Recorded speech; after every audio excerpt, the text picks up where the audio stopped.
ಬಹಳಷ್ಟು ಅವಕಾಶಗಳಿದಾವೆ.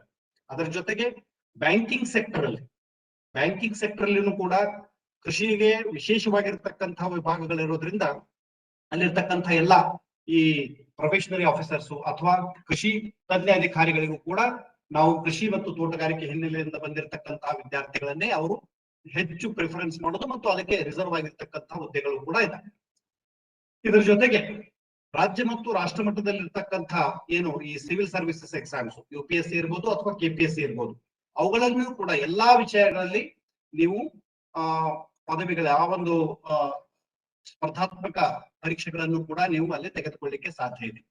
ಇನ್ನು ತೋಟಗಾರಿಕೆ ವಿಚಾರಕ್ಕೆ ಬಂದಾಗ ನಿಮ್ಮದೇ ಆಗಿರ್ತಕ್ಕಂಥ ನರ್ಸರಿ ಮಾಡ್ಬೋದು, ನಿಮ್ಮದೇ ಆಗಿರ್ತಕ್ಕಂಥ ದೊಡ್ಡ ಏನೋ ಫಾರ್ಮ್ಗಳನ್ನು ಮಾಡ್ಬೋದು, ಈ ಪ್ಲಾಂಟ್ ಕ್ಲಿನಿಕ್ಗಳನ್ನು ಮಾಡ್ಬೋದು, ಅಗ್ರಿ ಇನ್ಪುಟ್ಸ್ ಡಿಸ್ಟ್ರಿಬ್ಯೂಟರ್ಸ್ ಆಗ್ಬೋದು, ಈ ಫ್ಲೋರಲ್ ಡಿಸೈನರ್ಸ್ ಆಗ್ಬೋದು, ಲ್ಯಾಂಡ್ಸ್ಕೇಪ್ ಸ್ಪೆಷಲಿಸ್ಟ್ ಆಗ್ಬೋದು, ಹಾರ್ಟಿಕಲ್ಚರ್ ಥೆರಪಿಸ್ಟ್ ಆಗ್ಬೋದು, ದೊಡ್ಡ ದೊಡ್ಡ ಗ್ರೀನ್ ಹೌಸ್ ಗಳ ಒಂದು ಮ್ಯಾನೇಜ್ ಮಾಡ್ತಕ್ಕಂಥ ಒಂದು ಮುಖ್ಯಸ್ಥರಾಗ್ಬೋದು, ಮತ್ತು ಈ ವಾಣಿಜ್ಯ ಮಟ್ಟದಲ್ಲಿ ಸಂಶೋಧನೆ ಹಾಗೂ ವಿಸ್ತರಣೆ, ಸಂಶೋಧನೆ ಹಾಗೂ ಅಭಿವೃದ್ಧಿಗೆ ಸಂಬಂಧಿಸತಕ್ಕಂಥ ಹಲವಾರು ಸಂಸ್ಥೆಗಳಲ್ಲಿ ಕೂಡ ನಿಮ್ಗೆ ಅವಕಾಶಗಳಿದಾವೆ. ಅದರ ಜೊತೆಗೆ ಈ ದೊಡ್ಡ ದೊಡ್ಡ ಏನೋ ಅಂತಾರಾಷ್ಟ್ರೀಯ ಮಟ್ಟದ ಈ ಮಲ್ಟಿನ್ಯಾಷನಲ್ ಕಂಪನೀಸ್ ಅಂತ ಹೇಳ್ತೀವಿ, ಅದರಲ್ಲಿ ಈಗ ಬೀಜೋತ್ಪಾದನೆ ಮಾಡ್ತಕ್ಕಂಥ ಹಲವಾರು ದೊಡ್ಡ ಕಂಪನಿಗಳಿದಾವೆ. ಅದರ ಜೊತೆಗೆ ಆಹಾರ ತಂತ್ರಜ್ಞಾನದಲ್ಲಿ ಅಂದ್ರೆ ಅದರಲ್ಲಿಯೂ ಮುಖ್ಯವಾಗಿ ಪೋಸ್ಟ್ ಹಾರ್ವೆಸ್ಟ್ ಪ್ರೊಸೆಸಿಂಗ್ ಮತ್ತು ವ್ಯಾಲ್ಯೂ ಅಡಿಷನ್, ಅದರಲ್ಲಿನೂ ಕೂಡ ಹಲವಾರು ರೀತಿಯ ಅವಕಾಶಗಳನ್ನ ಪ್ರಪ್ರಥಮವಾಗಿ ಕೃಷಿ ಮತ್ತು ತೋಟಗಾರಿಕೆ ಸಂಬಂಧಿಸಿದ ವಿದ್ಯಾರ್ಥಿಗಳನ್ನೇ ಅವರು ಆಯ್ಕೆ ಮಾಡ್ತಕ್ಕಂಥದ್ದು. ಸೊ ಹಾಗಾಗಿ ಅಲ್ಲಿರ್ತಕ್ಕಂಥ ಈ ಬೀಜ ಉತ್ಪಾದಕ ಕಂಪನಿಗಳಿರ್ಬೋದು, ಬೇರೆ ಬೇರೆ ಅಂತಾರಾಷ್ಟ್ರೀಯ ದೊಡ್ಡ ದೊಡ್ಡ ಕಂಪನಿಗಳಿರ್ಬೋದು, ಅಲ್ಲಿನೂ ಕೂಡ ನೀವು ಹೋಗ್ಲಿಕ್ಕೆ ಬರ್ತದೆ. ಇನ್ನು ಕರ್ನಾಟಕದಲ್ಲಿ ಅಷ್ಟೇ ಅಲ್ಲ, ಇಡೀ ದೇಶಾದ್ಯಂತ ಹಲವಾರು ರೀತಿಯ ಫುಡ್ ಪಾರ್ಕ್ಗಳು ಅವುಗಳು ಬರ್ತಾ ಇದಾವೆ. ಬಿಗ್ ಬಾಸ್ಕೆಟ್ಸ್ ನಂತಹ ದೊಡ್ಡ ದೊಡ್ಡ ಈ ಏನೋ ಸ್ಟಾರ್ಟ್ಅಪ್ ಗಳು ಕೆಲಸ ಮಾಡ್ತಾ ಇದ್ದಾವೆ. ಅದಲ್ಲದೆ ಕೃಷಿ ಮತ್ತು ತೋಟಗಾರಿಕೆ ಹಿನ್ನೆಲೆಯಿಂದ ಬಂದಿರತಕ್ಕಂಥ ಹಲವಾರು ಉತ್ಪನ್ನಗಳನ್ನ ಮೌಲ್ಯವರ್ಧನೆ ಮಾಡಿ, ಅವುಗಳನ್ನ ಸಂಸ್ಕರಣೆ ಮಾಡಿ, ಅವುಗಳಲ್ಲಿ ಹೆಚ್ಚಿನ ಒಂದು ಏನು ಆಹಾರವನ್ನು ಉತ್ಪಾದನೆ ಮಾಡ್ತಕ್ಕಂತಹ ಘಟಕಗಳಲ್ಲಿಯೂ ಕೂಡ ಪ್ರಮುಖವಾಗಿ ಈ ಕೃಷಿ ತೋಟಗಾರಿಕೆ ಹಿನ್ನೆಲೆಯಿಂದ ಬಂದಿರತಕ್ಕಂತಹ ಪದವೀಧರರಿಗೆ ಹೆಚ್ಚಿನ ಒಂದು ಅವಕಾಶಗಳನ್ನ ನೀಡಲಾಗ್ತದೆ. ಅದರ ಜೊತೆಗೆ ತಮ್ಮದೇ ಆಗಿರ್ತಕ್ಕಂತಹ ಹೊಸ ಸ್ಟಾರ್ಟ್ಅಪ್ ಗಳನ್ನು ಮಾಡಬಹುದು, ನಿಮ್ಮದೇ ಆಗಿರ್ತಕ್ಕಂತಹ ಕೃಷಿ ಅಥವಾ ತೋಟಗಾರಿಕೆ ಕ್ಷೇತ್ರಗಳನ್ನು ಮಾಡಬಹುದು, ಅಥವಾ ಕೃಷಿ ಹಾಗೂ ತೋಟಗಾರಿಕೆಯಲ್ಲಿ ತೊಡಗಿಸಿಕೊಂಡಿರ್ತಕ್ಕಂತಹ ರೈತರಿಗೆ ವಿಶೇಷವಾಗಿರ್ತಕ್ಕಂತಹ ಏನು ಸಲಹೆ ಸೂಚನೆಗಳನ್ನ ನೀಡತಕ್ಕಂಥ ಒಂದು ವ್ಯವಸ್ಥೆಯನ್ನು ಕೂಡ ನೀವು ಮಾಡಬಹುದು. ಅಂದ್ರೆ ಅಂತಹ ಕರಿಯರ್ ಅನ್ನು ಕೂಡ ನೀವು ಆಯ್ಕೆ ಮಾಡ್ಕೊಳ್ಬಹುದು. ಇನ್ನು ಸಂಶೋಧನೆ, ಶಿಕ್ಷಣ ಹಾಗೂ ವಿಸ್ತರಣಾ ವಿಚಾರಗಳಿಗೆ ಬಂದದ್ದಾದ್ರೆ ರಾಜ್ಯದಲ್ಲಿ ತೋಟಗಾರಿಕೆಗೆ, ಕೃಷಿಗೆ ವಿಶೇಷವಾಗಿರ್ತಕ್ಕಂತಹ ಇಲಾಖೆಗಳಿದ್ದಾವೆ. ಇಲಾಖೆಗಳಲ್ಲಿಯೂ ಕೂಡ ಸಹಾಯಕ ತೋಟಗಾರಿಕೆ ಅಧಿಕಾರಿಯಿಂದ ಹಿಡಿದು ಏನು ತೋಟಗಾರಿಕೆ ಸಹಾಯಕ ನಿರ್ದೇಶಕರು, ಹಿರಿಯ ಸಹಾಯಕ ನಿರ್ದೇಶಕರು, ಕೃಷಿ ಅಧಿಕಾರಿಗಳು, ಇಂಥ ಎಲ್ಲ ಹುದ್ದೆಗಳಿಗೆ ಕೇವಲ ಕೃಷಿ ಹಾಗೂ ತೋಟಗಾರಿಕೆಯ ಪದವೀಧರರಿಗೆ ಮಾತ್ರ ಮೀಸಲಾಗಿರ್ತಕ್ಕಂತಹ ಹುದ್ದೆಗಳು. ಇನ್ನು ಕರ್ನಾಟಕ ರಾಜ್ಯದ ವಿಚಾರಕ್ಕೆ ಬರೋದಾದ್ರೆ ನಮ್ಮ ರಾಜ್ಯದಲ್ಲಿ 4 ಕೃಷಿ ವಿಶ್ವವಿದ್ಯಾನಿಲಯಗಳು, 1 ತೋಟಗಾರಿಕೆ ವಿಶ್ವವಿದ್ಯಾನಿಲಯ ಹಾಗೂ 1 ಪಶುಸಂಗೋಪನಾ ವಿಶ್ವವಿದ್ಯಾಲಯದಲ್ಲಿದೆ. ಆ ವಿಶ್ವವಿದ್ಯಾಲಯಗಳಲ್ಲಿಯೂ ಕೂಡ ನೀವು ಸಂಶೋಧಕರಾಗಿ, ವಿಜ್ಞಾನಿಗಳಾಗಿ ಸೇವೆಯನ್ನು ಸೇರ್ಬೋದು, ಶಿಕ್ಷಕರಾಗಿ ಸೇವೆಯನ್ನು ಸಲ್ಲಿಸಬಹುದು, ಮತ್ತು ಕೃಷಿಯ ಜ್ಞಾನವನ್ನು ಹಂಚತಕ್ಕಂಥ ಏನು ಅಧಿಕಾರಿಗಳ ಹುದ್ದೆಗಳನ್ನು ಕೂಡ ನೀವು ತೆಗೆದುಕೊಳ್ಬಹುದಾಗಿದೆ. ಸೊ ಹಾಗಾಗಿ ಇಲ್ಲಿ ಒಟ್ಟಾರೆಯಾಗಿ PUC ನಂತರದ ದಿನಗಳಲ್ಲಿ ನೀವು ಕೃಷಿ, ತೋಟಗಾರಿಕೆ, ರೇಷ್ಮೆಯಂತಹ, ಹೈನುಗಾರಿಕೆಯಂತಹ ಒಂದು ಪದವಿಗಳನ್ನ ಆಯ್ಕೆ ಮಾಡಿಕೊಂಡಿದ್ದಾದ್ರೆ ಇಲ್ಲಿರ್ತಕ್ಕಂಥ ಎಲ್ಲಾ ಅವಕಾಶಗಳನ್ನ ನೀವು ಪಡೆದುಕೊಳ್ಳಬಹುದಾಗಿದೆ. ಇದರ ಜೊತೆಗೆ ನಾನು ಇನ್ನೂ ಒಂದು ವಿಚಾರವನ್ನು ಇಲ್ಲಿ ಹೇಳಲಿಕ್ಕೆ ಇಚ್ಛೆ ಪಡ್ತೇನೆ. ನಮ್ಮ ದೇಶದಲ್ಲಿ ಭಾರತೀಯ ಕೃಷಿ ಅನುಸಂಧಾನ ಪರಿಷತ್ತು ಅಂತ ಹೇಳ್ತೀವಿ ನಾವು, Indian council of agricultural research ಅಂತ ಹೇಳ್ತೀವಿ. ಅದರ ಅಡಿಯಲ್ಲಿ 100 ಸಂಸ್ಥೆಗಳು ಇಡೀ ರಾಷ್ಟ್ರಾದ್ಯಂತ ಕೆಲಸ ಮಾಡ್ತವೆ. ಆ ಒಂದು ಸಂಸ್ಥೆಗಳಲ್ಲಿಯೂ ಕೂಡ ತೋಟಗಾರಿಕೆಯಲ್ಲಿ, ಕೃಷಿಯಲ್ಲಿ ಹೆಚ್ಚಿನ ಒಂದು ಉನ್ನತ ಶಿಕ್ಷಣ ಮತ್ತು PhD ಪದವಿಗಳನ್ನು ಪಡೆದ ನಂತರ ಅಂತಹ ವಿದ್ಯಾರ್ಥಿಗಳಿಗೆ ಒಂದು ವಿಜ್ಞಾನಿಗಳಾಗಿ ಸೇವೆ ಸಲ್ಲಿಸತಕ್ಕಂತಹ ಒಂದು ವ್ಯವಸ್ಥೆಯನ್ನು ಕೂಡ ನಾವು ನೋಡ್ಬೋದಾಗಿದೆ. ಸೊ ಒಟ್ಟಾರೆ ನಾನಿಲ್ಲಿ ಹೇಳುವ ಒಂದು ತಾತ್ಪರ್ಯ ಏನು ಅಂತಂದ್ರೆ, ಕೃಷಿ, ತೋಟಗಾರಿಕೆ ಹಾಗೂ ಸಂಬಂಧಿತ ವಿಜ್ಞಾನಗಳಲ್ಲಿ ಏನಾದ್ರೂ ನೀವು ಪದವಿಗಳನ್ನ ಸೇರಿಕೊಂಡಿದ್ದೆ ಆದ್ರೆ ಅಲ್ಲಿರ್ತಕ್ಕಂಥ ಒಂದು ಅವಕಾಶಗಳ ಒಂದು ಪ್ರಮಾಣ ಇನ್ನು ಬೇರೆ ಯಾವುದೇ ಪದವಿಗಳಿಗೆ ಹೋಲಿಕೆ ಮಾಡಿದ್ರೆ ಸಿಗಲಿಕ್ಕೆ ಸಾಧ್ಯ ಇಲ್ಲ. ಇದನ್ನು ನಾನು ಬಹಳ ಸ್ಪಷ್ಟವಾಗಿ ನಿಮ್ಗೆ ಇಲ್ಲಿ ಹೇಳಲಿಕ್ಕೆ ಇಚ್ಛೆ ಪಡ್ತೇನೆ. ಇನ್ನು ನೀವು BSc ಹಾರ್ಟಿಕಲ್ಚರ್, BSc ಅಗ್ರಿಕಲ್ಚರ್ ಆದ್ಮೇಲೆ ಮುಂದೆ ಏನ್ ಮಾಡಬಹುದು ಅಂತಕ್ಕಂಥದ್ರ ಬಗ್ಗೆನೂ ಸ್ವಲ್ಪ ನಿಮ್ಗೆ ಬೆಳಕು ಚೆಲ್ತಕ್ಕಂಥ ಪ್ರಯತ್ನ ಮಾಡ್ತೀನಿ. ಮಾಸ್ಟರ್ಸ್ ಡಿಗ್ರೀಸ್ ಅಂತ ಹೇಳ್ತೀವಿ ನಾವು. ನಮ್ಮ ಒಂದು ತೋಟಗಾರಿಕೆ ವಿಶ್ವವಿದ್ಯಾಲಯದಲ್ಲಿ ತೋಟಗಾರಿಕೆ ವಿಷಯಕ್ಕೆ ಸಂಬಂಧಿಸಿದಂತೆ ಸುಮಾರು 5 ವಿಷಯಗಳಲ್ಲಿ ಸ್ನಾತಕೋತ್ತರ ಪದವಿಗಳಿದ್ದಾವೆ. ಇನ್ನು ಕೃಷಿ ಹಾಗೂ ತೋಟಗಾರಿಕೆಗೆ ಸಂಬಂಧಿಸಿದಂತೆ 5-6 ವಿಷಯಗಳಲ್ಲಿ ಸ್ನಾತಕೋತ್ತರ ಪದವಿಗಳನ್ನು ಮಾಡಬಹುದು. ಅದೇ ರೀತಿಯಾಗಿ ಕೃಷಿ ಇಂಜಿನಿಯರಿಂಗ್ ನಲ್ಲಿ, ಎನ್ವಿರಾನ್ಮೆಂಟಲ್ ಸೈನ್ಸ್ ನಲ್ಲಿ ಅಲ್ಲಿಯೂ ಕೂಡ ನೀವು ಸ್ನಾತಕೋತ್ತರ ಪದವಿಯನ್ನ ಆಯ್ಕೆ ಮಾಡಿಕೊಂಡು ನಿಮ್ಮ ವಿದ್ಯಾರ್ಜನೆಯನ್ನ ಮುಂದುವರಿಸಬಹುದು. ಅದರ ಜೊತೆಯಾಗಿ ಈ ತೋಟಗಾರಿಕೆ ಹಾಗೂ ಕೃಷಿಯಲ್ಲಿನೂ ಕೂಡ ಡಾಕ್ಟರಲ್ ಪದವಿಗಳಿದ್ದಾವೆ. ಅವುಗಳನ್ನು ಕೂಡ ನಮ್ಮ 5 ವಿಶ್ವವಿದ್ಯಾಲಯಗಳಲ್ಲಿ ನೀವು ಮಾಡಬಹುದಾಗಿದೆ. ಅದರ ನಂತರದ ದಿನಗಳಲ್ಲಿ ಇನ್ನೂ ಹೆಚ್ಚಿನ ಒಂದು ಶಿಕ್ಷಣದ ಒಂದು ನಿಮಗೆ ದಾಹ ಇದ್ದಾದ್ರೆ ನೀವು ಪೋಸ್ಟ್ ಡಾಕ್ಟರಲ್ ಪ್ರೋಗ್ರಾಮ್ ಅನ್ನು ಕೂಡ ನಮ್ಮ ದೇಶದಲ್ಲಿ ಅಥವಾ ಹೊರದೇಶಗಳಲ್ಲಿ ಕೂಡ ಹೋಗಿ ಮಾಡ್ಕೊಂಡು ಬಂದಿದ್ದೆ ಆದ್ರೆ ನಿಮಗೆ ನಿಮ್ಮ ಕರಿಯರ್ ನಲ್ಲಿ ಇರ್ತಕ್ಕಂತಹ ಅವಕಾಶಗಳ ಒಂದು ಪ್ರಮಾಣ ಹೆಚ್ಚಾಗುತ್ತೆ ಅಥವಾ ದ್ವಿಗುಣಗೊಳ್ಳುತ್ತೆ ಅಂತಕ್ಕಂಥ. ಇನ್ನು ನಮ್ಮ ವಿಶ್ವವಿದ್ಯಾಲಯಗಳಲ್ಲಿ ಅಧ್ಯಯನ ಮಾಡಿ ಹಲವಾರು ಹೊಸ ವಿಶ್ವವಿದ್ಯಾಲಯಗಳಿಗೆ, ಹೊರದೇಶದ ವಿಶ್ವವಿದ್ಯಾಲಯಗಳಿಗೆ, ಅದರಲ್ಲಿಯೂ ಮುಖ್ಯವಾಗಿ ಅಮೆರಿಕ ಮತ್ತು ಯುರೋಪ್ನ ಹಲವಾರು ವಿಶ್ವವಿದ್ಯಾಲಯಗಳಲ್ಲಿ ನಮ್ಮ ವಿದ್ಯಾರ್ಥಿಗಳು ಈಗಾಗಲೇ ಕೆಲಸ ಮಾಡ್ತಾ ಇದ್ದಾರೆ. ಉದಾಹರಣೆಗಾಗಿ ಈಗ ಯೂನಿವರ್ಸಿಟಿ ಆಫ್ ಕ್ಯಾಲಿಫೋರ್ನಿಯಾ ಇರ್ಬೋದು, ಪೆನಿನ್ಸುಲಾ ಸ್ಟೇಟ್ ಯೂನಿವರ್ಸಿಟಿ ಇರ್ಬೋದು, ಫ್ಲೋರಿಡಾ ಯೂನಿವರ್ಸಿಟಿ ಇರ್ಬೋದು, ಮಿಚಿಗನ್ ಸ್ಟೇಟ್ ಯೂನಿವರ್ಸಿಟಿ ಇರ್ಬೋದು, ಟೆಕ್ಸಾಸ್ A&M ಯೂನಿವರ್ಸಿಟಿ ಇರ್ಬೋದು. ಹೀಗೆ 10 ಹಲವು ಅಮೆರಿಕೀಯ ವಿಶ್ವವಿದ್ಯಾಲಯಗಳಲ್ಲಿ ನಮ್ಮ ವಿಶ್ವವಿದ್ಯಾಲಯದಲ್ಲಿ ಸ್ನಾತಕ ಪದವಿಗಳನ್ನು ಪಡೆದುಕೊಂಡು ಅಲ್ಲಿ ಹೋಗಿ ಅಲ್ಲಿ ಹೆಚ್ಚಿನ ಉನ್ನತ ಶಿಕ್ಷಣ ಮಾಡಿ ಅಲ್ಲೇನೂ ಕೂಡ ಕೆಲಸ ಮಾಡ್ತಕ್ಕಂಥ ವಿದ್ಯಾರ್ಥಿಗಳು ಕೂಡ ಇದ್ದಾರೆ. ಅಂದ್ರೆ ರಾಷ್ಟ್ರ ಮಟ್ಟದಲ್ಲಿ ಅಷ್ಟೇ ಅಲ್ಲ, ರಾಜ್ಯ ಮಟ್ಟದಲ್ಲಿ ಅಷ್ಟೇ ಅಲ್ಲ, ಅಂತಾರಾಷ್ಟ್ರೀಯ ಮಟ್ಟದಲ್ಲಿಯೂ ಕೂಡ ನೀವು ಕೃಷಿಯಲ್ಲಿ ಉನ್ನತ ಶಿಕ್ಷಣವನ್ನ ಪಡೀಲಿಕ್ಕೆ ಸಾಧ್ಯ ಇದೆ. ಅದೇ ರೀತಿ ನಮ್ಮ ಈ ಯುನೈಟೆಡ್ ಕಿಂಗ್ಡಮ್ ನಲ್ಲಿ, ಬ್ರಿಟನ್ ನಲ್ಲಿನೂ ಕೂಡ ನೀವು ಹಲವಾರು ವಿಶ್ವವಿದ್ಯಾಲಯಗಳಿಗೆ ನೀವು ಹೆಚ್ಚಿನ ಉನ್ನತ ಅಧ್ಯಯನಕ್ಕಾಗಿ ಹೋಗಬಹುದಾಗಿದೆ. ಅದೇ ರೀತಿ ಕೆನಡಾದಲ್ಲಿದೆ, ನ್ಯೂಜಿಲೆಂಡ್ ನಲ್ಲಿದೆ, ನೆದರ್ಲ್ಯಾಂಡ್ಸ್ ಅಲ್ಲಿದೆ, ಜರ್ಮನಿನಲ್ಲಿದೆ, ಇಸ್ರೇಲ್ ನಲ್ಲಿದೆ.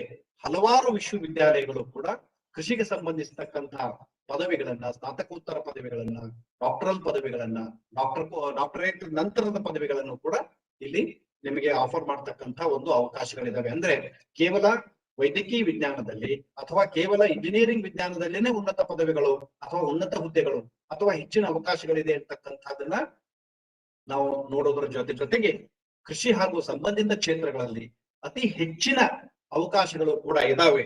ಈ ಕ್ಷೇತ್ರಗಳನ್ನ ಬೇರೆ ಕ್ಷೇತ್ರಗಳಿಗೆ ಹೋಲಿಕೆ ಮಾಡಿದ್ರೆ ಬಹುಶಃ ಯಾವ ಕ್ಷೇತ್ರವೂ ಕೂಡ ಇದರ ಸರಿಸಮಾನಕ್ಕೆ ಬರ್ಲಿಕ್ಕೆ ಸಾಧ್ಯ ಇಲ್ಲ ಅಂತಕ್ಕಂಥ ಮಾತನ್ನು ಕೂಡ ನಿಮಗೆ ನಾವಿಲ್ಲಿ ಹೆಚ್ಚಿಗೆ ಹೇಳಲಿಕ್ಕೆ ಇಚ್ಛೆ ಪಡ್ತೇನೆ. ಅದ್ರ ಜೊತೆಗೆ ಈಗ ಉನ್ನತ ಶಿಕ್ಷಣಕ್ಕಾಗಿ ನೀವು PUC ಮುಗಿದ ಮೇಲೆ ನಮ್ಮಲ್ಲಿ ಇದಕ್ಕೆ ಬರ್ತೀರಿ, ಎಲ್ಲಿಗೆ ಗ್ರಾಜುಯೇಟ್ ಸೇರ್ಕೊಳ್ತೀರಿ. ಅಲ್ಲಿ ಸೇರ್ಕೊಳ್ಳುವಾಗ CET ಮುಖಾಂತರ ನಿಮ್ಮ ಆಯ್ಕೆ ಆಗ್ತದೆ. ಮುಖ್ಯವಾಗಿ ಫಿಸಿಕ್ಸ್, ಕೆಮಿಸ್ಟ್ರಿ, ಮ್ಯಾಥಮೆಟಿಕ್ಸ್ ಮತ್ತು ಬಯಾಲಜಿನಲ್ಲಿ ನೀವು CET ನಲ್ಲಿ ಮಾಡಿರ್ತಕ್ಕಂತಹ ಸ್ಕೋರ್ನ ಆಧಾರದ ಮೇಲೆ ನಿಮಗೆ ಬೇರೆ ಬೇರೆ ವಿಶ್ವವಿದ್ಯಾಲಯದ ಮಹಾವಿದ್ಯಾಲಯಗಳಲ್ಲಿ ಒಂದು ಪ್ರವೇಶಕ್ಕೆ ಅವಕಾಶವನ್ನ ಮಾಡಿಕೊಳ್ಳಲಾಗ್ತದೆ. ಅದರ ಜೊತೆಗೆ ರಾಷ್ಟ್ರ ಮಟ್ಟದಲ್ಲಿ ICR ಮಟ್ಟದಲ್ಲಿನೂ ಕೂಡ ಒಂದು ಎಂಟ್ರೆನ್ಸ್ ಎಕ್ಸಾಮ್ ನಡೀತದೆ.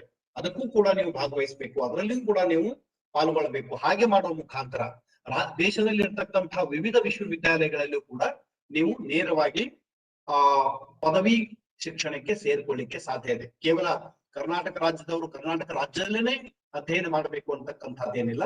ಬೇರೆ ರಾಜ್ಯದ ವಿಶ್ವವಿದ್ಯಾಲಯಗಳಲ್ಲಿ ಒಂದು ರಾಷ್ಟ್ರ ಮಟ್ಟದ ಒಂದು 15% ಕೋಟಾ ಇರ್ತದೆ. ಅದರಲ್ಲೂ ಕೂಡ ನೀವು ಮಾಡ್ಕೊಳ್ಳಿಕ್ಕೆ ಪ್ರವೇಶವನ್ನ ಪಡೆಯಲಿಕ್ಕೆ ಸಾಧ್ಯ ಇದೆ. ಮತ್ತೆ ಉನ್ನತ ವಿಜ್ಞಾನಕ್ಕಾಗಿ ನೀವೇನಾದ್ರೂ ಹೊರಗಡೆ ಹೋಗ್ಬೇಕಾಗಿತ್ತಂದ್ರೆ ಹಲವಾರು ರೀತಿಯ ಫೆಲೋಶಿಪ್ಗಳು, ಸ್ಕಾಲರ್ಶಿಪ್ಗಳು ವಿದ್ಯಾರ್ಥಿಗಳಿಗೆ ಲಭ್ಯವಿದೆ.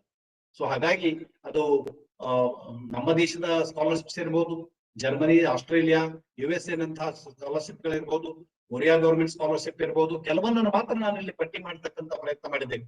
ಸೊ ಹಾಗಾಗಿ ಕೃಷಿ ಕ್ಷೇತ್ರದಲ್ಲಿ ಇರತಕ್ಕಂಥ ಹಲವಾರು ಅವಕಾಶಗಳನ್ನು ವಿಜ್ಞಾನ ಶಿಕ್ಷಣದಲ್ಲಾಗ್ಲಿ ಅಥವಾ ಒಂದು ಎಂಪ್ಲಾಯ್ಮೆಂಟ್ ಅಲ್ಲಾಗ್ಲಿ ನಾವು ಪಡೆದುಕೊಳ್ಳಿಕ್ಕೆ ಸಾಧ್ಯತೆ ಇದೆ. ಇನ್ನು ಸಿಂಗಪೂರ್ನಂತಹ ದೇಶದಲ್ಲಿ ನೋಡಿ, ನೀವು ಬಹಳಷ್ಟು ನಾವು ಲಾಸ್ಟ್ ಟೈಮ್ ನಾವು ಸಿಂಗಪುರ್ಗೆ ಹೋದಾಗ ಸಿಂಗಪುರ್ ಅವ್ರು ಹೇಳ್ತಿದ್ರು ಸಾಕಷ್ಟು ಸರ್ಟಿಫಿಕೇಟ್ ಪ್ರೋಗ್ರಾಮ್ಸ್ ಇದೆ ಅವ್ರ ಹತ್ರ. ಅವರಲ್ಲಿ ಅಡ್ವಾನ್ಸ್ ಸರ್ಟಿಫಿಕೇಟ್ ಪ್ರೋಗ್ರಾಮ್ಸ್ ಇದೆ, ಪೋಸ್ಟ್ ಗ್ರಾಜುಯೇಟ್ ಪ್ರೋಗ್ರಾಮ್ ಇದೆ, ಪೋಸ್ಟ್ ಗ್ರಾಜುಯೇಟ್ ಡಿಪ್ಲೊಮಾ ಪ್ರೋಗ್ರಾಮ್ಸ್ ಇದೆ. ಇಂತಹ ಹಲವಾರು ಅವಕಾಶಗಳ ಬಗ್ಗೆ ನಮ್ಮ ವಿದ್ಯಾರ್ಥಿಗಳಿಗೆ ಅರಿವಿರೋದಿಲ್ಲ. ಸೊ ಹಾಗಾಗಿ ಈ ಒಂದು ಕಾರ್ಯಕ್ರಮದ ಮುಖಾಂತರ ನಾನು ತಮ್ಮೆಲ್ಲರಿಗೆ ಹೇಳ ಬಯಸುವುದು ಏನು ಅಂತಂದ್ರೆ, ನೀವು ನಿಮ್ಮ PUC ವಿಜ್ಞಾನದ ನಂತರದ ದಿನಗಳಲ್ಲಿ ಕೃಷಿ, ತೋಟಗಾರಿಕೆ ಹಾಗೂ ಸಂಬಂಧಿತ ವಿಷಯಗಳಲ್ಲಿ ಸ್ನಾತಕ ಪದವಿಗಳನ್ನ ಮುಗಿಸಿದ್ದೆ ಆದ್ರೆ ನಂತರದ ದಿನಗಳಲ್ಲಿ ಇನ್ನೂ ಹೆಚ್ಚಿನ ಅವಕಾಶಗಳು ಇಲ್ಲಿ ಹುಟ್ಟುಕೊಳ್ತವೆ. ಸೊ ಹಾಗಾಗಿ ಹೆಚ್ಚು ಹೆಚ್ಚು ನಿಮ್ಮ ಅಭಿರುಚಿಯ ಆಧಾರದ ಮೇಲೆ, ನಿಮ್ಮ ಅಭಿರುಚಿಯ ಆಧಾರದ ಮೇಲೆ ಕೃಷಿಯಲ್ಲಿಯೇ ಹಲವಾರು ವಿಷಯಗಳು, ತೋಟಗಾರಿಕೆಯಲ್ಲಿ ಹಲವಾರು ವಿಷಯಗಳು, ಪಶು ವಿಜ್ಞಾನದಲ್ಲಿ ಹಲವಾರು ವಿಷಯಗಳು, ಮೀನುಗಾರಿಕೆಯಲ್ಲಿ ವಿಷಯಗಳು, ರೇಷ್ಮೆ ಕೃಷಿಯಲ್ಲಿ ವಿಷಯಗಳು, ಇಂತಹ ಹಲವಾರು ವಿಷಯಗಳನ್ನ ಆಯ್ಕೆ ಮಾಡಿಕೊಂಡು ಯಾವ ವಿಷಯದಲ್ಲಿ ನೀವು ಕೆಲಸವನ್ನ ಮುಂದಿನ ನಿಮ್ಮ ಕರಿಯರ್ ಅನ್ನ ಕಂಡುಕೊಳ್ಬೇಕು ಅಂತ ಬಯಸ್ತೀರೋ ಅಂತಹ ವಿಷಯಗಳನ್ನ ಆಯ್ಕೆ ಮಾಡಿಕೊಂಡು ನಮ್ಮ ದೇಶದಲ್ಲಿರ್ಲಿ ಅಥವಾ ಹೊರದೇಶಗಳಲ್ಲಿ ನೀವು ಅವುಗಳನ್ನ ಆ ಒಂದು ಕೋರ್ಸ್ ಗಳನ್ನ ಮಾಡ್ಕೊಂಡ್ ಬರ್ಲಿಕ್ಕೆ ಹಲವಾರು ರೀತಿಯ ಅವಕಾಶಗಳನ್ನ ನಾವಿಲ್ಲಿ ನೋಡಬಹುದಾಗಿದೆ. ಇನ್ನು ಹಾಲೆಂಡ್ ದೇಶದಲ್ಲಿ ಉದಾಹರಣೆಗಾಗಿ ನರ್ಸರಿ ಮ್ಯಾನೇಜ್ಮೆಂಟ್ ಅಲ್ಲಿ ಅಥವಾ ಫ್ಲೋರಿಕಲ್ಚರ್ ಅಲ್ಲಿ ಅತ್ಯಂತ ಉನ್ನತ ಶಿಕ್ಷಣವನ್ನು ನೀಡತಕ್ಕಂಥ ವ್ಯವಸ್ಥೆ ಇದೆ. ಇನ್ನು ಜರ್ಮನಿ ದೇಶದಲ್ಲಿ ನೀವು ಹೋಗುವುದಾದ್ರೆ ಲ್ಯಾಂಡ್ಸ್ಕೇಪ್ ಡಿಸೈನಿಂಗ್, ಆರ್ಕಿಟೆಕ್ಚರ್ ನಲ್ಲಿ ಸಾಕಷ್ಟು ಕಾರ್ಯಕ್ರಮಗಳಿದ್ದಾವೆ. ಸಿಂಗಪೂರ್ ನಲ್ಲಿ ಇಡೀ ವಿಶ್ವಕ್ಕೆ ಅವರು ಫೇಮಸ್ ಅದರಲ್ಲಿ ಪಾರ್ಕ್ಸ್ ಮತ್ತು ಗಾರ್ಡನ್ ಗಳ ಮ್ಯಾನೇಜ್ಮೆಂಟ್ ಅಲ್ಲಿ. ಸೊ ಅಲ್ಲಿಯೂ ಕೂಡ ನೀವು ನಿಮ್ಮ ಪದವಿಯ ನಂತರ ಅಲ್ಲಿ ಹೋಗಿ ನೀವು ಈ post graduate diploma in parks and garden management ಮಾಡ್ಕೊಂಡು ಬರ್ಲಿಕ್ಕೆ ಸಾಧ್ಯತೆ ಇದೆ. ಅದರ ಜೊತೆಗೆ ಲ್ಯಾಂಡ್ಸ್ಕೇಪ್ ಮ್ಯಾನೇಜ್ಮೆಂಟ್ ನಲ್ಲಿ ಅದರಲ್ಲಿ ಮುಖ್ಯವಾಗಿ ಅರ್ಬೋರಿಕಲ್ಚರ್ ಇರ್ಬೋದು, ಪಾರ್ಕ್ಸ್ ಮಾಡೋದಿರ್ಬೋದು, ಗಾರ್ಡನ್ಸ್ ಮಾಡೋದಿರ್ಬೋದು, ಟರ್ಫ್ಸ್ ಮಾಡೋದಿರ್ಬೋದು, ಸ್ಪೋರ್ಟ್ಸ್ ಗ್ರೌಂಡ್ ಮಾಡುವಂತಹದ್ದು, ಇಂಥ ಎಲ್ಲ ವಿಷಯಗಳನ್ನು ಕೂಡ ನೀವು ಸಿಂಗಪೂರ್ ನಲ್ಲಿ ಕಲೀಲಿಕ್ಕೆ ಸಾಧ್ಯ ಇದೆ. ಸಾಕಷ್ಟು ಭಾರತದ ವಿದ್ಯಾರ್ಥಿಗಳು ಇವತ್ತು ಸಿಂಗಪೂರ್ ನಲ್ಲಿ, ನಾನು ಸಿಂಗಪೂರ್ ನಲ್ಲಿ ಹೋದಾಗ ಬಹಳಷ್ಟು ಜನ ವಿದ್ಯಾರ್ಥಿಗಳು ಬಂದು ನಮ್ಮನ್ನು ಭೇಟಿ ಆದ್ರೆ ಅವ್ರು ಹೇಳ್ತಾ ಇದ್ರು ನಮ್ಗೆ ಈ ವಿಷಯಗಳ ಬಗ್ಗೆ ಗೊತ್ತಿರ್ಲಿಲ್ಲ, ಸೊ ಹಾಗಾಗಿ ಇಲ್ಲಿ ಬಂದಿದ್ವಿ. ಅಲ್ಲಿ ಯಾರು ಟ್ರೈನಿಂಗ್ ಮಾಡಿದ್ದಾರೆ ಎಲ್ಲರೂ ಅಲ್ಲೇ ಅಬ್ಸಾರ್ಬ್ ಆಗಿದ್ದಾರೆ. ಸೊ ಹಾಗಾಗಿ ಬರೀ ನಮ್ಮ ದೇಶದಲ್ಲಿನೇ ಅವಕಾಶಗಳಿದ್ದಾವೆ ಅಂತಕ್ಕಂಥದ್ದಿಲ್ಲ, ಇದು ಹೊರದೇಶಗಳಲ್ಲೂ ಕೂಡ ಸಾಕಷ್ಟು ರೀತಿಯ ಅವಕಾಶಗಳನ್ನ ನಾವು ನೋಡ್ಲಿಕ್ಕೆ ಸಾಧ್ಯತೆ ಇದೆ. ಇನ್ನು ಬಹಳಷ್ಟು ವಿಶ್ವವಿದ್ಯಾಲಯಗಳಲ್ಲಿ ಈಗ ನಮ್ಮ ಒಂದು ಹೊಸ ಶಿಕ್ಷಣ ನೀತಿಯ ಅಡಿಯಲ್ಲಿ ಡ್ಯೂಯಲ್ ಡಿಗ್ರಿಗಳನ್ನು ಮಾಡತಕ್ಕಂಥ ವ್ಯವಸ್ಥೆ ಇರ್ಬೋದು, ಅಥವಾ ಸ್ಟೂಡೆಂಟ್ ಎಕ್ಸ್ಚೇಂಜ್ ಪ್ರೋಗ್ರಾಮ್ ಗಳನ್ನ ಮಾಡತಕ್ಕಂಥ ವ್ಯವಸ್ಥೆ ಇರ್ಬೋದು. ಸೊ ಹಾಗೆ ಮಾಡುವ ಮುಖಾಂತರ ನಮ್ಮ ದೇಶದಲ್ಲಿ, ನಮ್ಮ ವಿಶ್ವವಿದ್ಯಾಲಯದಲ್ಲಿ ಸ್ನಾತಕ ಪದವಿಗಳಲ್ಲಿ ಓದ್ತಕ್ಕಂಥ ವಿದ್ಯಾರ್ಥಿಗಳು ಅಥವಾ ಸ್ನಾತಕೋತ್ತರ ಪದವಿಗಳಲ್ಲಿ ಓದ್ತಕ್ಕಂಥ ವಿದ್ಯಾರ್ಥಿಗಳು ಬೇರೆ ದೇಶಗಳಲ್ಲಿ, ಬೇರೆ ವಿಶ್ವವಿದ್ಯಾಲಯಗಳಲ್ಲಿ ಅವರು ಇಂಟರ್ನ್ಶಿಪ್ ಮಾಡಬಹುದು ಅಥವಾ ಅಲ್ಲಿ ಪೋಸ್ಟಿಂಗ್ಸ್ ಮಾಡಬಹುದು. ಅಲ್ಲಿರ್ತಕ್ಕಂಥ ಉನ್ನತ ಅನುಭವವನ್ನ ಪಡೆದುಕೊಂಡು ವಾಪಸ್ ನಮ್ಮ ದೇಶಕ್ಕೆ ಬಂದು ಅವರು ಬೇರೆ ಬೇರೆ ಕ್ಷೇತ್ರಗಳಲ್ಲಿ ತಮ್ಮ ಕೆಲಸವನ್ನ ತೊಡಗಿಸ್ಕೊಳ್ಳಿಕ್ಕೆ ಸಾಧ್ಯತೆ ಇದೆ. ಇನ್ನು ನಾನು ನಿಮ್ಗೆ ಹೇಳ್ತಾ ಇದ್ದೆ, ಈಗ PUC 2ನೇ ವರ್ಷ ಆದ ನಂತರ BSc ಹಾರ್ಟಿಕಲ್ಚರ್ ಬರ್ತೀರಿ ಅಥವಾ BSc ಅಗ್ರಿಕಲ್ಚರ್ ಬರ್ತೀರಿ ಅಂತ ಇಟ್ಕೊಳ್ಳೋಣ. ನೀವು ಉನ್ನತ ಶಿಕ್ಷಣಕ್ಕೆ ಹೋಗ್ಬೇಕು ಅಂತಂದ್ರೆ, ಅಂದ್ರೆ ನೀವು ತೋಟಗಾರಿಕೆಯಲ್ಲಿ ಅಥವಾ ಕೃಷಿಯಲ್ಲಿ ಸ್ನಾತಕೋತ್ತರ ಪದವಿಗಳನ್ನ ಮಾಡಬೇಕು ಅಂತಂದ್ರೆ ಭಾರತೀಯ ಕೃಷಿ ಅನುಸಂಧಾನ ಪರಿಷತ್ತು, Indian council of agriculture research, they also conduct junior research fellowship programs. This is a competitive exam at the national level. So ಅವರಿಗೆ ನೀವು you can appear for that exam, you can prepare and you can get into any of the best universities across the country. ಅದನ್ನ ಮಾಡ್ಲಿಕ್ಕೆ ಕೂಡ ನಿಮ್ಗೆ ಸಾಕಷ್ಟು ರೀತಿಯ ಅವಕಾಶಗಳಿದಾವೆ. ಆದ್ಮೇಲೆ ಅಲ್ಲಿ ನಿಮ್ಗೆ ಫೆಲೋಶಿಪ್ ಜೊತೆಗೆ ನಿಮಗೆ ಆ ಒಂದು ಶಿಕ್ಷಣದ ಅವಕಾಶವನ್ನ ಅವರು ನಿಮಗೆ ಮಾಡ್ಕೊಡ್ತಾರೆ. ಅದಾದ ನಂತರ ಅದೇ Indian council of agriculture research ಮುಖಾಂತರ ಸೀನಿಯರ್ ರಿಸರ್ಚ್ ಫೆಲೋಶಿಪ್ ಅಂತ ಹೇಳ್ತೀವಿ. ಯಾರು ಸ್ನಾತಕೋತ್ತರ ಪದವಿಗಳನ್ನ ಮಾಡಿದ ನಂತರ PhD ಪದವಿಯನ್ನ ಕೃಷಿಯಲ್ಲಿ ಇರಬಹುದು, ತೋಟಗಾರಿಕೆಯಲ್ಲಿ ಇರಬಹುದು ಅಥವಾ ಸಂಬಂಧಿತ ಯಾವುದೇ ಕ್ಷೇತ್ರಗಳಲ್ಲಿ ಅವರು PhD ಪದವಿಯನ್ನು ಮಾಡಬೇಕು ಅಂತಂದ್ರೆ ಅದಕ್ಕೂ ಕೂಡ ರಾಷ್ಟ್ರ ಮಟ್ಟದಲ್ಲಿ ಒಂದು ಎಕ್ಸಾಮ್ ಇರ್ತದೆ, senior research fellowship exam.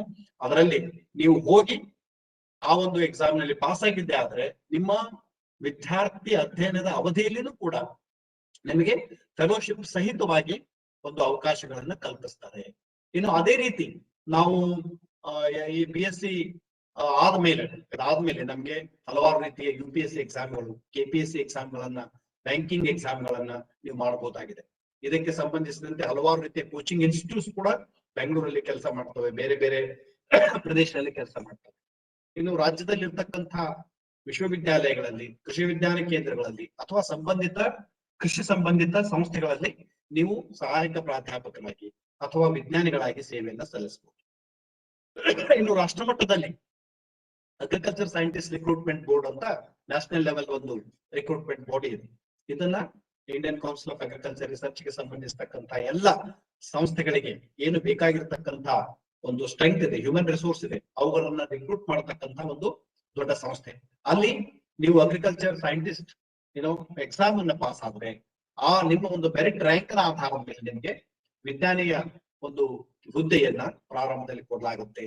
So ಹಾಗಾಗಿ ಕೃಷಿ ಮತ್ತು ತೋಟಗಾರಿಕೆಯಲ್ಲಿರ್ತಕ್ಕಂಥ ಏನು ಕರಿಯರ್ ಅಪಾರ್ಚುನಿಟೀಸ್ ಏನಿದಾವೆ ಅವುಗಳನ್ನ ನಾವು ಬೇರೆ ಯಾವುದೇ ಕ್ಷೇತ್ರಗಳಲ್ಲಿ ಕೂಡ ಪಡೆಯಲಿಕ್ಕೆ ಸಾಧ್ಯ ಇಲ್ಲ. ಹಾಗಾಗಿ ಅತಿ ಹೆಚ್ಚಿನ ಸಂಖ್ಯೆಯ ಅವಕಾಶಗಳು ಕೂಡ ಇದಾವೆ. ನಾನು ಇಲ್ಲಿ ಒಂದೆರಡು ಸಣ್ಣ ಎಕ್ಸಾಂಪಲ್ಸ್ ಗಳನ್ನ ಹೇಳ್ತೀನಿ ಇಲ್ಲಿ.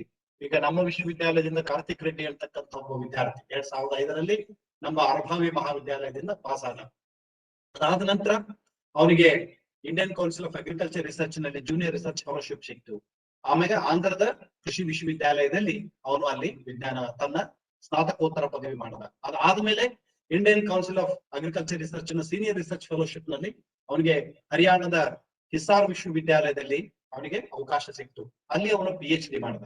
ಅದಾದ ತಕ್ಷಣ ಅವನು ಅಸಿಸ್ಟೆಂಟ್ ಪ್ರೊಫೆಸರ್ ಆಗಿ ಇವತ್ತು ತಿರುಪತಿಯ ವೆಂಕಟೇಶ್ವರ ಮಹಾವಿದ್ಯಾಲಯದಲ್ಲಿ ಕೆಲಸ ಮಾಡ್ತಾ ಇದ್ದಾರೆ.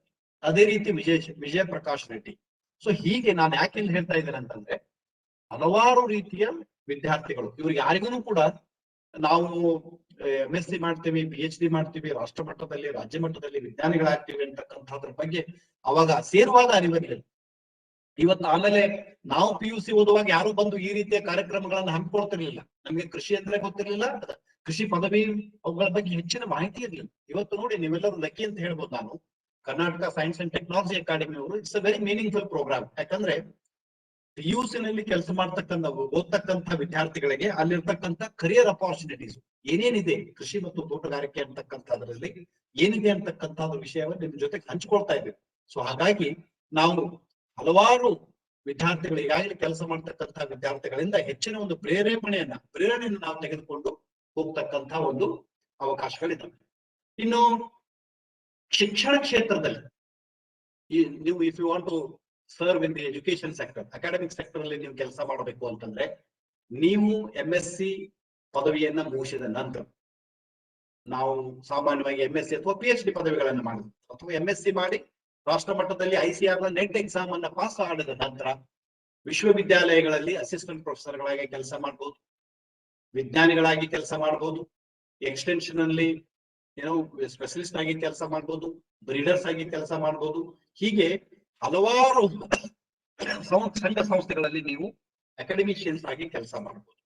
ಇನ್ನು ನಿಮ್ಗೆ ಶಿಕ್ಷಣ ಕಲಿಸುವುದರಲ್ಲಿ ಅಷ್ಟೊಂದು ಹೆಚ್ಚಿನ ಅಭಿರುಚಿ ಇಲ್ಲ, ನಾನು ಸಂಶೋಧನೆಯಲ್ಲಿ ತೊಡಗಿಸಿಕೊಳ್ಬೇಕು ಅಂತಕ್ಕಂಥ ಅಭಿರುಚಿ ಇದ್ರೆ ವಿಶ್ವವಿದ್ಯಾಲಯಗಳಲ್ಲಿ, ಮಹಾವಿದ್ಯಾಲಯಗಳಲ್ಲಿ, ICR ನ ವಿವಿಧ ಸಂಘ ಸಂಸ್ಥೆಗಳಲ್ಲಿ ಅಥವಾ ಹಲವಾರು ರೀತಿಯ ಈ ಸಂಶೋಧನಾ ಕೇಂದ್ರಗಳಲ್ಲಿ, ಸರ್ಕಾರದ ವಿವಿಧ ಸಂಘ ಸಂಸ್ಥೆಗಳಲ್ಲಿ ಅಥವಾ ಖಾಸಗಿ ಸಂಸ್ಥೆಗಳಲ್ಲಿ ನೀವು ವಿಜ್ಞಾನಿಗಳಾಗಿ, ಸಂಶೋಧಕರಾಗಿ, ರಿಸರ್ಚರ್ ಆಗಿ ಕೆಲಸವನ್ನ ಮಾಡಬಹುದು.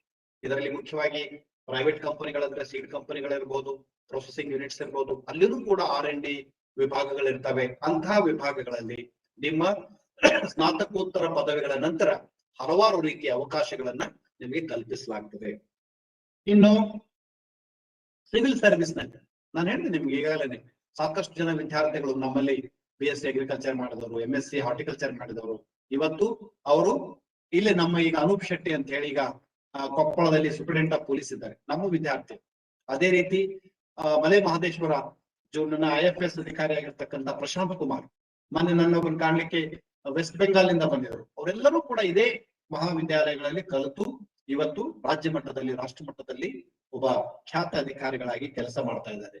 ಇನ್ನು ನಮ್ಮ PG ಸ್ಟೂಡೆಂಟ್ಸ್ ಗಳಿಗೆ ಈ ಕೃಷಿ ತೋಟಗಾರಿಕೆ ವಿಷಯವನ್ನೇ ಸ್ಪೆಷಲ್ ಆಗಿ ಇಟ್ಕೊಂಡು ಹೇಳುವುದಾದ್ರೆ ಅವರು ಆರ್ಬೋರಿಕಲ್ಚರಿಸ್ಟ್ ಆಗಿ ಕೆಲಸ ಮಾಡ್ಬೋದು, ಲ್ಯಾಂಡ್ಸ್ಕೇಪ್ ಸ್ಪೆಷಲಿಸ್ಟ್ ಆಗಿ ಕೆಲಸ ಮಾಡ್ಬೋದು, ಟರ್ಫ್ ರಿಸರ್ಚರ್ ಆಗಿ ಕೆಲಸ ಮಾಡ್ಬೋದು, ಫ್ಲೋರಿಕಲ್ಚರಿಸ್ಟ್ ಆಗಿ ಕೆಲಸ ಮಾಡ್ಬೋದು, ಹಾರ್ಟಿಕಲ್ಚರ್ ಥೆರಪಿಸ್ಟ್ ಆಗಿ ಕೆಲಸ ಮಾಡ್ಬೋದು, ಈ ಇಂಟೀರಿಯರ್ ಲ್ಯಾಂಡ್ಸ್ಕೇಪ್ ಡಿಸೈನರ್ ಆಗಿ ಕೆಲಸ ಮಾಡ್ಬೋದು, ನರ್ಸರಿ ಮ್ಯಾನೇಜರ್ ಆಗಿ ಕೆಲಸ ಮಾಡ್ಬೋದು, ಬಾಟನಿಸ್ಟ್ ಆಗಿ ಕೆಲಸ ಮಾಡ್ಬೋದು. ಇಂಥ ಹಲವು ಅವಕಾಶಗಳು ಬೇರೆ ಕ್ಷೇತ್ರಗಳಲ್ಲಿ ನಿಮಗೆ ಸಿಗ್ಲಿಕ್ಕೆ ಸಾಧ್ಯ ಇಲ್ಲ.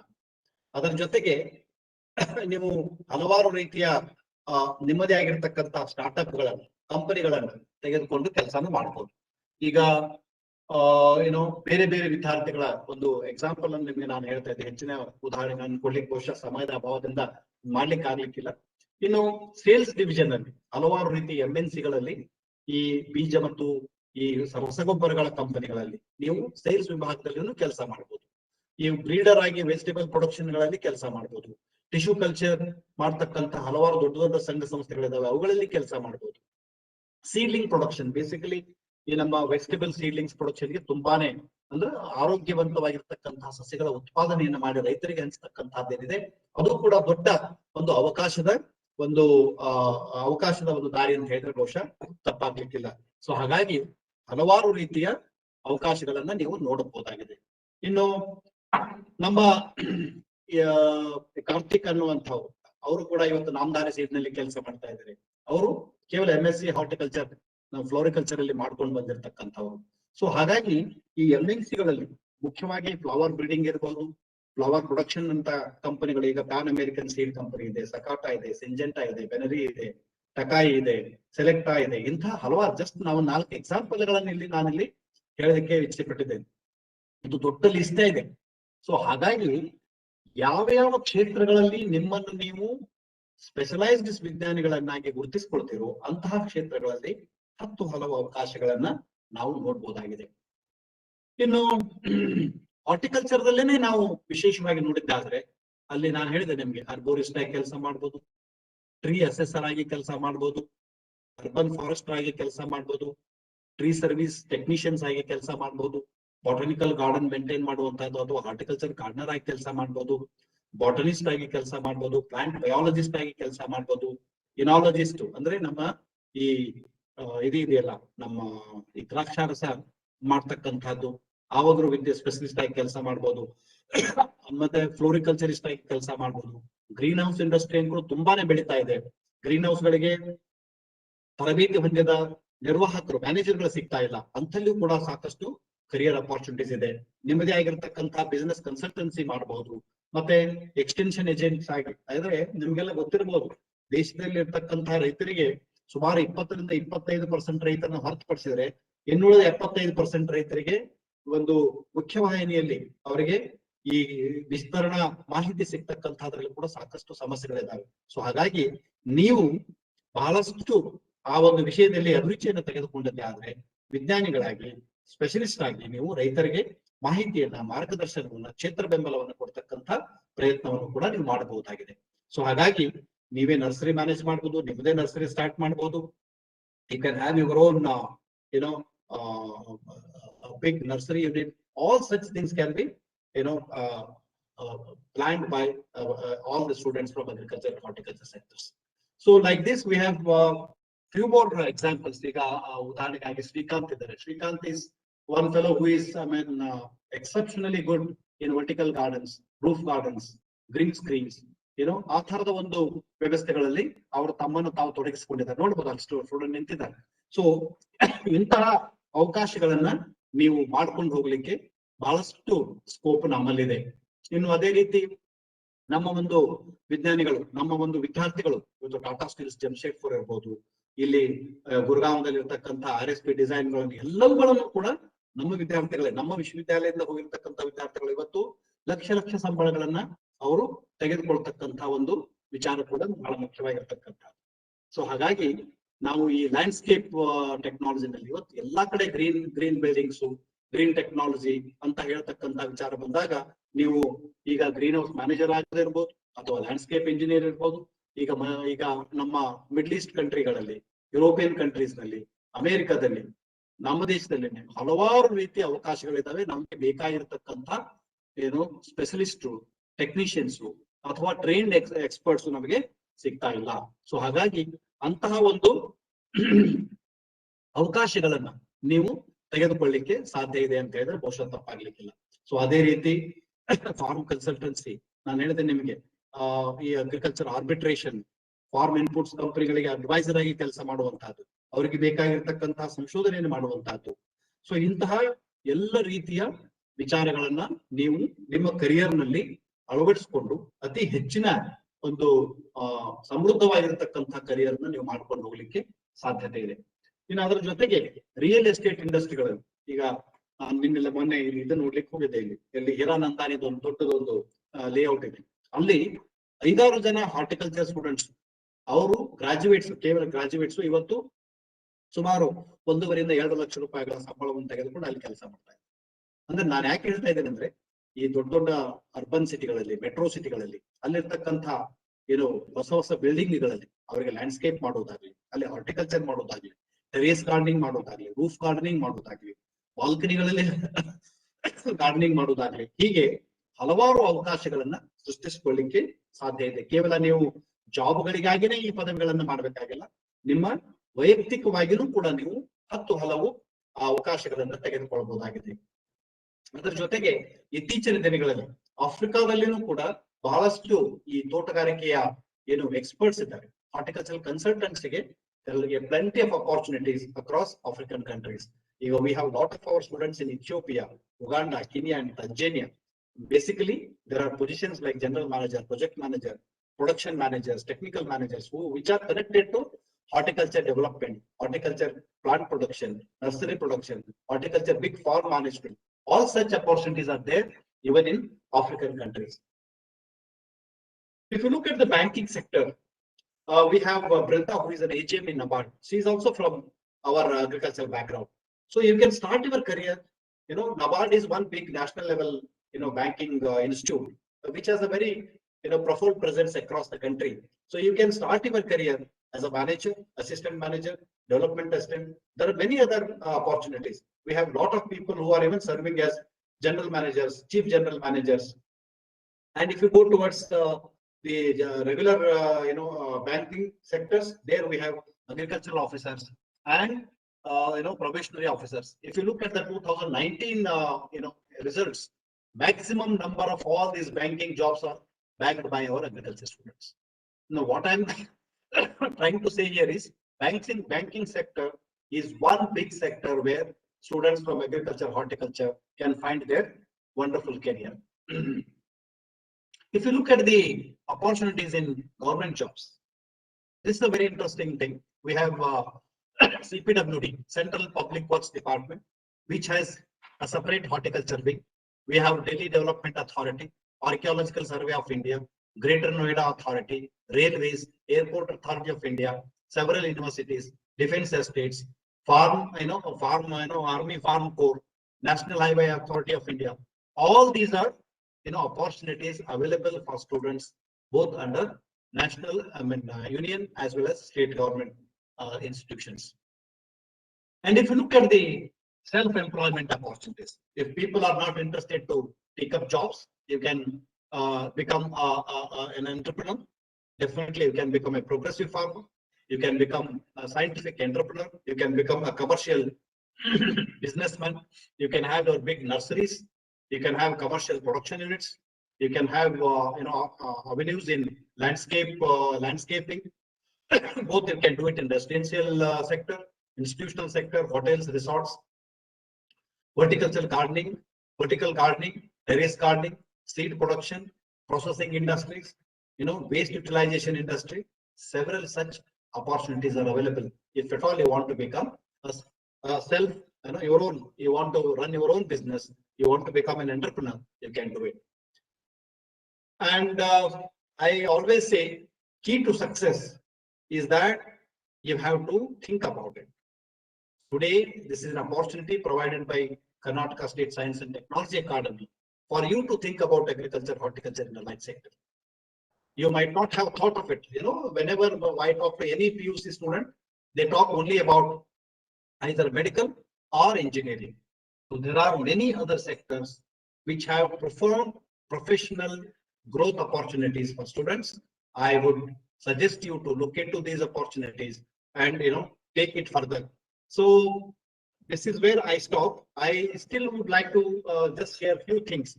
And if you look at the international career, we have Food and Agriculture Organization of the United Nations. We have IFAD, International Fund for Agriculture and Rural Development. Like that, we have several institutions. For example, we have 13 CGIAR institutions, two to three big international institutions, which have wonderful career opportunities for the students to take up. This is after your postgraduate studies. So looking at all these things, students can definitely think about joining agriculture and then taking their career in agriculture, horticulture, sericulture, and then progress in their life. Before I conclude, I would like to tell you how do you get into these degree programs. In Karnataka, we have the common entrance exam. You have to have physics, chemistry, mathematics, and biology as your optional subjects or your chosen subjects. And whatever the score that you get will be counted for your admission into agriculture and horticulture and allied subjects. This is one. This is purely based on your merit. The second one I was mentioning to you, there will be an exam, entrance exam conducted at the national level by the Indian Council of Agricultural Research. And this exam will be conducted by National Testing Agency, NTA. And this will also offer several admission opportunities for students for agriculture, horticulture, and other subjects. So about 15% of the seats over and above the allocated seats at the respective university will be under ICR quota, and students with a higher merit will definitely get fellowship and also admission. And this you can get seat anywhere in the country. And if your score is extremely good, you may get your admission in any of the best and best agricultural universities across the country. This is the second. Third thing, we also have an opportunity for students to, for example, for one or the other reason, if students are not able to get a good score, there is another opportunity for students who can afford to pay a little higher fees. That is called as NRI quota. This is non-residential, Indians or sponsored quota, NRI sponsored quota. They can also apply under this quota and seek admission. This is again based on the merit, not that by paying higher fees you can get it. It is not like that. You have to again, compete even within that quota. So these are some of the opportunities that are available. Apart from this, the farm universities in the state of Karnataka, they also run diploma programs. We have a 2 years diploma program. This diploma program is offered after SSLC.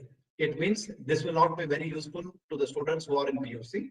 But if your brothers are there, your younger sisters are there, you can guide them. They can join diploma in agriculture or diploma in horticulture, and there is a lateral entry directly to agriculture and horticulture courses. So this 2 years diploma is almost like your equivalent to your PUC. So from there you can straight away, there is a quota available for these diploma students. They can take admission into agriculture and horticulture sectors. There are only diploma in agriculture and horticulture, so they can straight away compete and get their admissions into farm universities. So this is about the admission process after completing PUC. How do you get into these farm universities? So I will stop here. In case students have any questions with regard to career opportunities, with regard to procedure for admission, with regard how to apply for this, all that you can raise questions and seek clarifications. I would be more than happy to share the required information about this. So thank you very much. I take this opportunity to thank Karnataka State Science and Technology Academy, the Honorable Chairman of the KSTA, and all the team members of KSTA for providing me an opportunity to share good information with all the PUC students, help them to choose their career opportunities after their PUC. And I suggest you, I recommend you very strongly that you should look at agriculture and horticulture and other allied subjects. Friends, we know that anything can stop, but not agriculture. Even during COVID, we did not stop. We were continuously working on the farms. So it is one sector. As long as humanity will be there, agriculture will continue to be there, and opportunities, career opportunities will be always there. So with this few suggestions to all of you, I stop here and I request you to seek any queries, clarifications, seek, clarify your doubts, and make your career into agriculture and horticulture. Thank you very much.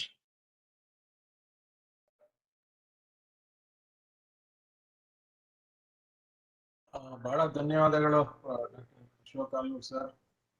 ತೋಟಗಾರಿಕಾ ಕ್ಷೇತ್ರದಲ್ಲಿರುವ ವಿಪುಲ ಅವಕಾಶಗಳ ಬಗ್ಗೆ ಬಹಳ ಸವಿವರವಾಗಿ ಹೇಳಿದ್ದೀರಿ. Academy ಪರವಾಗಿ ಹೋಗುವಾಗ ಧನ್ಯವಾದಗಳು. ಮಾನ್ಯ ಅಧ್ಯಕ್ಷರು ಪ್ರೊಫೆಸರ್ ಅಯ್ಯಪ್ಪನ್ ಸರ್, ಮಾನ್ಯ ಸದಸ್ಯರುಗಳಾದ ಪ್ರೊಫೆಸರ್ ಬಸವರಾಜ್ ಮೂಲಿಮನಿ ಸರ್ ಇದ್ದಾರೆ, ಪ್ರೊಫೆಸರ್ ಸೈದಾಪುರ ಅವರಿದ್ದಾರೆ.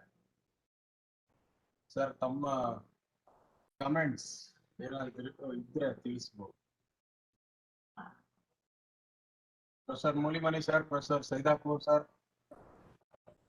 Comments ಏನಿಲ್ಲ ರೀ. It was a nice talk. It was an informative talk for, especially for students. It was very good. Students ಗೋಸ್ಕರನೇ ಇದು organise. Yeah. Dr. Ashok Alur, Sir. ಒಳ್ಳೆ talk, very useful talk for the students. You Sir. open up so many opportunities, which is a necessity for the country. Sir. Just for the sake of some students, to ask a small clarification. Sir. For example, first thing is, if somebody completes this BSc or MSc, if the fellow is not from a farming family, Sir. not a farming background, their parents don't own any agricultural land, what should he do? Supposing he wants to become a progressive farmer, what are the rules of the agricultural in the field from the point of view of government? It's a very interesting question you have asked, sir.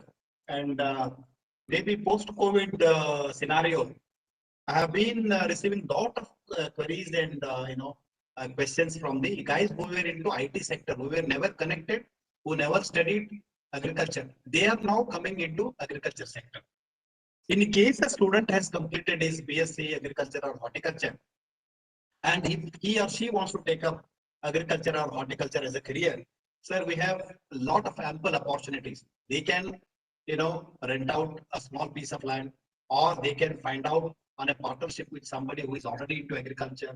And with their experience, exposure, and technology, they can certainly take up farming as a big business. Can they own the farm land? Yes, sir. Karnataka, as you are aware, recently there was a land reforms in Karnataka. Earlier there was a hassle that people who earlier never owned the land, they cannot buy agriculture. Yeah, that's the point.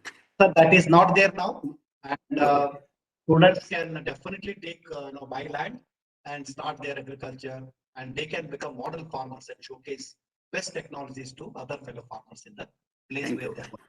Thank you. Another one is, whether, the students who wish to pursue this so-called organic farming, nowadays it is becoming more lucrative also, whether one gets loan or anything in the training program that is taken care of. Yes, sir. So it's a very, another very interesting emerging field. And if you look at the recent Indian budget, there is a profound, importance given to organic farming. So in the global scenario, if you take Indian agriculture, and I should say, entire organic agriculture has roots in India only. Maybe after some time, we have gone towards using extra chemical fertilizers and chemical pesticides and all that. But irrespective of that, if you look at the dryland areas, most of the dryland area agriculture is almost organic. I don't say it's 100% organic, but it's very close to organic thing. So in that regard, there are a lot of opportunities opening up. For example, all the European market, US market, Dubai, Middle East market, looking at India, whether they will be able to supply to their demand. So there's a ample opportunity for taking up of organic agriculture. So central government started Paramparagata Krishi Vikas Yojana. Like that, there is a profound support for organic farming even in the state of Karnataka. We have Savayava Krishi Mission, which helped farmers to take up organic farming. And basically, it is a good practice to keep the soils very healthy, but one has to toil hard. It is not like, we can't do organic farming just in our, it is very important. Yes. And since our soils have very low, organic carbon content, we need to work towards improving the organic carbon content, bringing these practices on the ground so that organic farming practices can be realized, these stories can be heard everywhere. Thank you very much. Any other question in the No, sir, there are no questions, sir. Thank you, sir. Dr. Ashok sir, ಮುಂದೆ ಹುಡುಗರು email ಮೂಲಕ ಕೇಳಬಹುದು ಏನಾದರೂ Sir, ಪ್ರಶ್ನೆಗಳನ್ನು. kindly share our email ID, and if you wish, I can prepare a small article on this and share it with you, sir.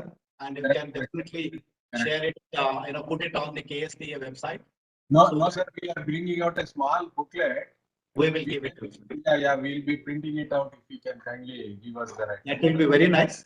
I will prepare the existing opportunities, which are the degree programs, mode of admission, and then the duration, what would be the cost for them to go through these degrees, then postgraduate opportunity, doctoral opportunities, career opportunities. We will make a comprehensive article and share it with you.